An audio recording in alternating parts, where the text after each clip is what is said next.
Hello, authors, book lovers, and storytellers, and welcome to another exciting Reader's Magnet featured author interview. And again, we're live on YouTube, Facebook, and Twitter. And again, I'm Rob, your host. And today we have an incredible guest with over 45 years in the field of blindness and visual impairment. And he's been a champion for blind individuals and has earned the prestigious Stephen Garf Merit Award from the American Foundation for the Blind.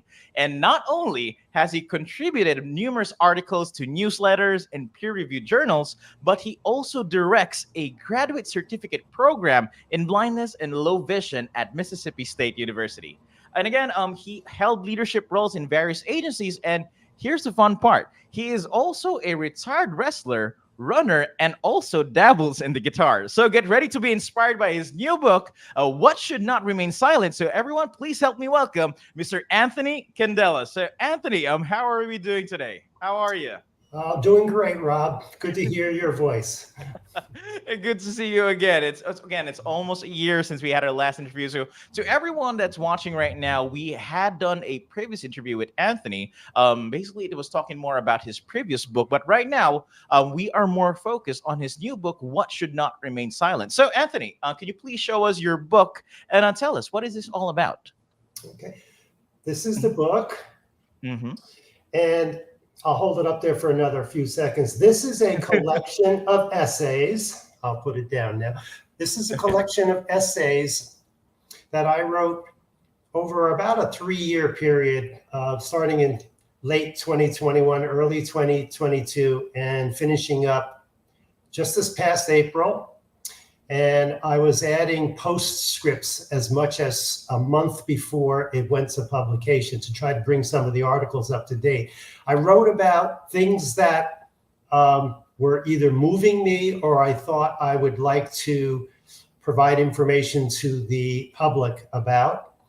There's a wide variety of topics, and I wrote these essays one at a time, week after week, and I was posting them in the social media, etc. And then finally, I put them all into a collection, organized them by theme, and then I self-published the book. Oh, awesome. I'd really love to see that. And again, to some of our viewers, though, who are not aware, Anthony has published a couple of books. The first book that he had published was The Musings of a Wrestler. And what was the second book that you also published, Anthony? A science fiction novella called Vision Dreams, a Parable. Right. So coming back with those two books, coming back in right now, you're talking about a book of, again, What Should Not Remain Silent, which is a collection of essays. And correct me if I'm wrong, but what I'm seeing right here is this is more of a collection of your thoughts that you had wrote down and placed it into this book then. Is that correct? That is exactly right. Yeah. Awesome. So what inspired the idea for this book then? Because coming back with your two books and now with this book, which is a collection of essays that you had wrote day by day, so when did this idea start then? Not too long after the first two books came out, which was 2019. And then we got hit immediately with the pandemic. And a little while after that, maybe as much as two very long years of the pandemic, I was talking to friends about, I don't know if I'm going to be able to write another book. I don't think I have anything else in me. And one of my friends said, maybe the thing to do is just write a lot of short pieces, things that inspire you, things that mean something to you. And it could be on any subject. And if you look at the table of contents of my book, you'll see the themes range from disability all the way to war, peace, and politics, with a lot of things in between. These were the topics that were moving me at the time. Some of them had to do with pandemic-related behavior of people. Some had to do with American politics. Some had to do with international politics and the wars that are going on still to this day. And I just had things to say about all these topics, and I'd research them and try to connect whatever I could to the everyday person. And when it was really logical to do so, not every essay is this way, but for those where it was logical to do so, I connected it to my own disability experience. My disability is blindness. And so there were messages there that were connecting directly with blind people who might read my essays. And hopefully the general public will read these same things, and they will know more about not only what my thoughts were, but the disability experience itself. Oh, really awesome. So I think right now, going back to the title though, what should not remain silent? I'm getting this sense like it's not it. All of these thoughts that you want to say are being said in this format. So it's your thoughts that should not remain silent. But I'm getting the idea right now. I'm not sure if I'm getting it correctly though. But it seems that way. Like there are a lot of topics, a lot of essays talking about different topics. Again, going back with what you said, politics, war, state, everything that's going on, and these are people have thoughts. Like let's admit, it, everyone has their own thoughts coming back to ideas on what they want to say, their own opinions as well, but they couldn't say it. But these are thoughts that Mhm. you can't make them silent. So I think I'm getting the gist of this. Pretty close. There are some things that might be considered taboo to say Oh, that I okay. would say that I was saying. I'll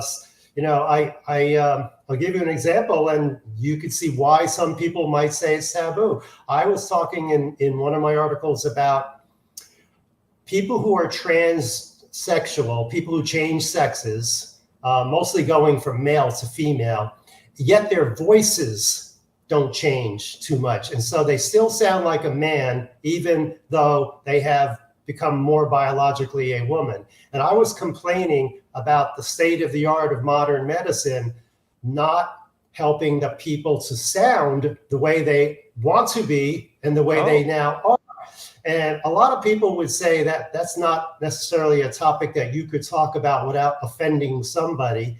And I say, this is one of those things that should not remain silent because I felt it needed to be said. The state of modern medicine is not totally there yet, so that people who do something like change genders can really be fully integrated and not stand out in some odd way, which will then bring prejudice down upon them and perpetuate the myths and stereotypes and keep their lives being more difficult than it actually needs to be. But modern medicine needs to catch up.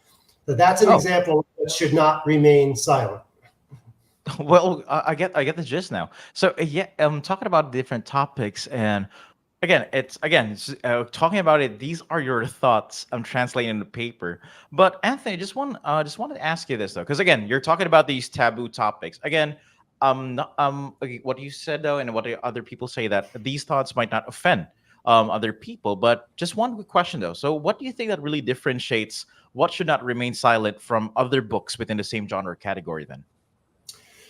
And to some extent, they are similar in that many essayists are writing about topics that are near and dear to them, and they research thoroughly.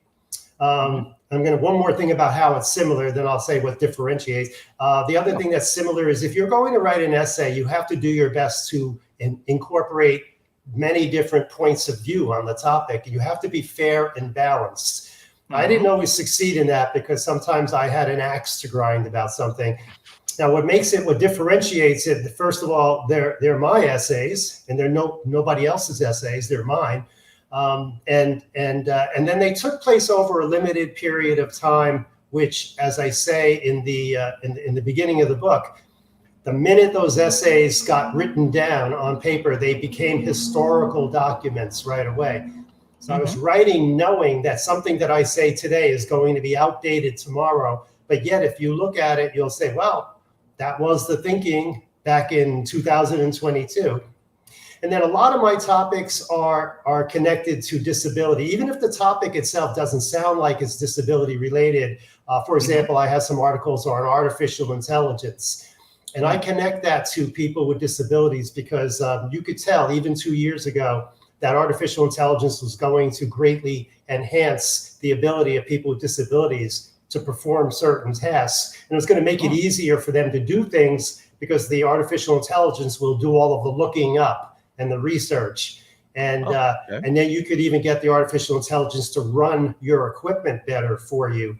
If you think about devices like Siri and Alexa, where people just talk, Okay. and the system takes over and does things. That's kind of a low level example of what I was talking about. So even there, topics that you would think would be more general, I was relating them back to people with disabilities whenever I could. And I think that differentiates my book from some of the other ones, because I had an idea to make sure I refocus the topic whenever possible on disabilities, especially blindness. I really like this. I really like the idea about everything that all of these topics. Even again, there are things that seem what they don't seem to be, but yeah, these. It's more of a collection of thoughts and about. But again, out of the number of essays that you had written, is there a favorite essay that you would like to share with us that you had talked about on the book? Yeah, and it was totally for fun, having nothing to do with anything at all. It's called How Santa Does It. Okay. And so it was written by, it was researched based on what some physicists were saying about if you wanted to figure out how Santa delivers all the presents to all the children completely around the world, northern hemisphere, southern hemisphere, east to west, and does it within a 24-hour period, how could you imagine that it could be done? And they talk about everything from stationing some of the presents on the gifts on the International Space Station, so he didn't have to carry them all everywhere, to the rotation of the Earth and going in the direction of the rotation of the Earth. That actually buys you a lot of time. I kind of like That that. was my favorite one. Yeah. Well, well, thinking about it, since you mentioned it, now I'm thinking about it. Okay, but now talking about your favorite one, talking about that topic about Santa. But do you have what can you say was your most poignant essay that you had written there as well? Actually, two of them. One on the death of my aunt, Oh, which is called The Last Ice Cream Cone, and the other one, the death of my mother, which was just my mother, and where I really use the old adage, God created mothers, because he knew he couldn't be there all the time.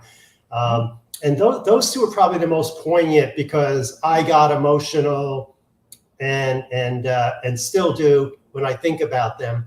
And I talked about their lives, and they have two completely different histories, my aunt and my mother.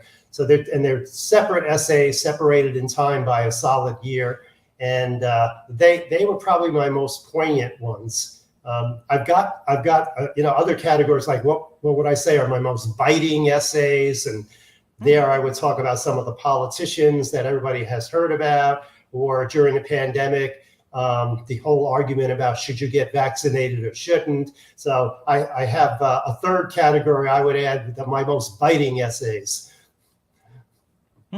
okay. Well, I do agree with the whole thing about that, though, and I really love the idea about the essays come up, how it's being done, though, and especially when it comes with everything in there. But Anthony, one more thing that's coming. Okay, again, we're talking about the book, What Should Not Remain Silent, and talking about the book as well, about how these are a collection of essays, these thoughts. Is your book specifically have a cause or advocating to a specific cause or agenda? And if it does have, why is it important to you as an author then? Yes, this book has as its goal informing the general public not only about the various ideas that I have and the points of view on those ideas, but because I consciously related it back to disability and blindness whenever I could, it's an avenue to inform the public about disability. And all three of my books have that as their goal. They say you should write about what you know, so I guess that's what I have been doing. So that's like an underarching agenda for the book, is that there's information in there that connects the general public to the experience of human beings that are heavily in the minority, people with disabilities or blind people even, and so the agenda there was to inform the public. And the reason for informing the public is because if we are not informed about each other, then we tend to be alienated from each other. And as an old song title goes, what the world needs now is love, sweet love. And so that's what I was trying to do, spread the love.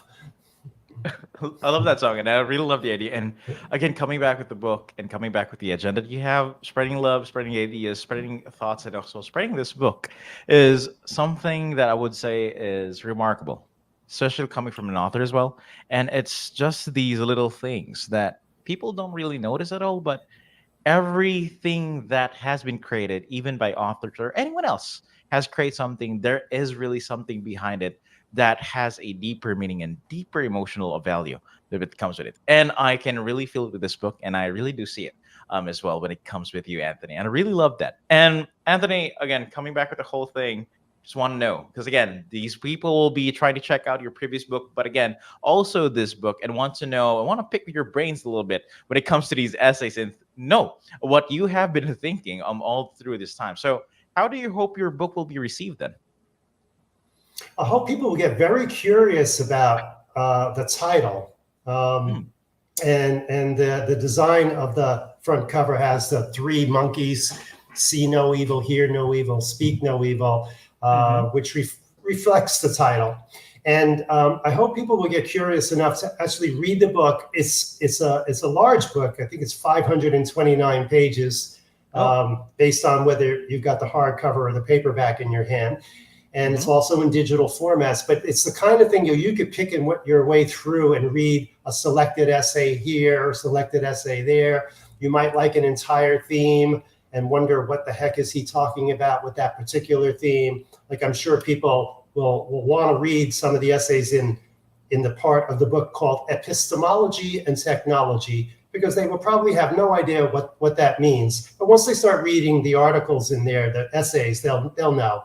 So I'm hoping I capture people's attention. It'd be nice if they pick the book up and read it from cover to cover.